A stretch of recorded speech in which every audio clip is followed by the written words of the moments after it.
Hi friends, welcome to Aritha home style. இன்றைக்கி simple and எம்மியாக வீட்லேயே எப்படி ஒரு கேக் செய்யலான்றது தாங்க பார்க்க போகிறோம். வாங்க பார்க்கலாம் எப்படி பண்ணலான்றத.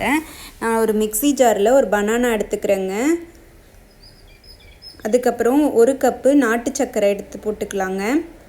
இது கூட ஒரு கப்பு பால் ஊற்றிக்கிறேங்க. அப்புறம் ஒரு 1/4 கப்பு பட்டரை உருக்கி வச்சுருக்கேன், அதுவும் ஊற்றிக்கலாம். இதையெல்லாம் நல்லா லிக்யூடாக போய் அரைச்சிட்டு வந்துடலாம். ஒரு மிக்சிங் பவுலில் சல்லடையில் 1/4 கப்பு கோதுமை மாவு போட்டிருக்கேன். 1 teaspoon baking powder, 1/4 teaspoon baking soda, இதையெல்லாம் நல்லா போட்டு சலிச்சு எடுத்துக்கலாங்க.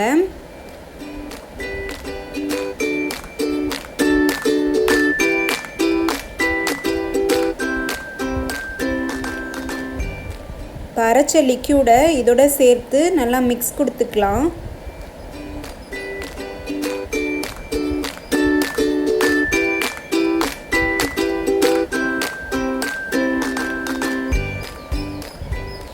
இது கூட கொஞ்சம் வெண்ணிலா எசன்ஸ் ஆட் பண்ணிக்கிறேன். அதுக்கப்புறம் சாப் பண்ண நட்ஸ் வச்சுருக்கேன். நான் பாதாமும் பிஸ்தாவும் மட்டும் ஆட் பண்ணியிருக்கேன். உங்களுக்கு என்ன நட்ஸ் வேணுமோ உங்கள் சாய்ஸ்க்கு ஏற்ற மாதிரி நீங்கள் ஆட் பண்ணிக்கோங்க. அதுக்கப்புறம் இது ஒரு கேக் டீனில் நீங்கள் எந்த அளவுக்கு பாத்திரம் எடுக்கிறீங்களோ அதுக்கு 3/4 இருக்கிற மாதிரி ஊற்றிக்கோங்க. ஏன்னா இது நம்ம ஸ்டீமரில் வச்சோன்னா அதுவும் கொஞ்சம் பொங்கி வரும். நான் நல்லா தட்டி விட்டுக்கிறேன்.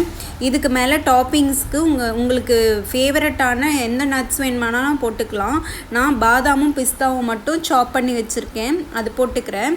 நான் ஏற்கனவே ஸ்டீமரை கொதிக்க வச்சுருக்கேன். நல்லா சலசலன்னு கொதிச்சுக்கிட்டு இருக்குது.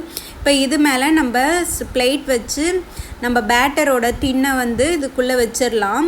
ஒரு தட்டு போட்டு மூடி வச்சுருவோம். இதை ஒரு 30-30லேருந்து 45 மினிட்ஸ்க்கு டிஸ்டர்ப் பண்ணாமல் அப்படியே விட்டுடலாம்.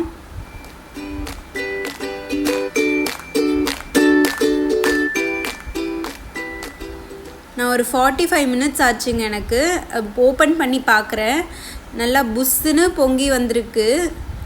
நான் ஒரு டூத்பிக் வச்சு செக் பண்ணிக்கிறேன்.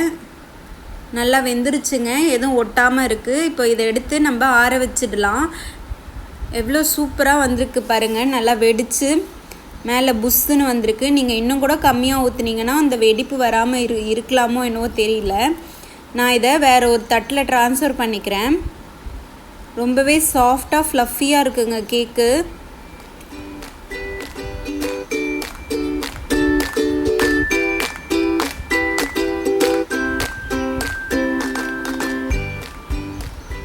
எனக்கு இன்னும் கொஞ்சம் பேட்டர் இருந்தது, அதனால நான் குட்டி கப்பில் கப் கேக்ஸ் மாதிரி ஊற்றி வச்சுருக்கேன். இது நல்லா பாருங்கள் எந்த அளவுக்கு சாஃப்டாக இருக்குன்ட்டு. இப்போ இதை நம்ம கட் பண்ணி எடுத்துக்கலாம். பீஸ் ஸ்லைஸ் மாதிரி போட்டுக்கலாம்.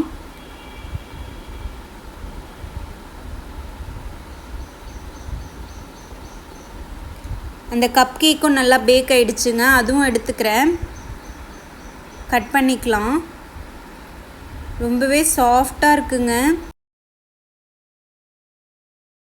கண்டிப்பாக நீங்கள் இதை உங்கள் வீட்டில் ட்ரை பண்ணுங்கள், சாப்பிடுங்க, என்ஜாய் பண்ணுங்கள். வேறு ஒரு இன்ட்ரெஸ்டிங்கான வீடியோவில் உங்களை மீட் பண்ணுறேன். அது வரைக்கும் பாய் ஃப்ரெண்ட்ஸ்.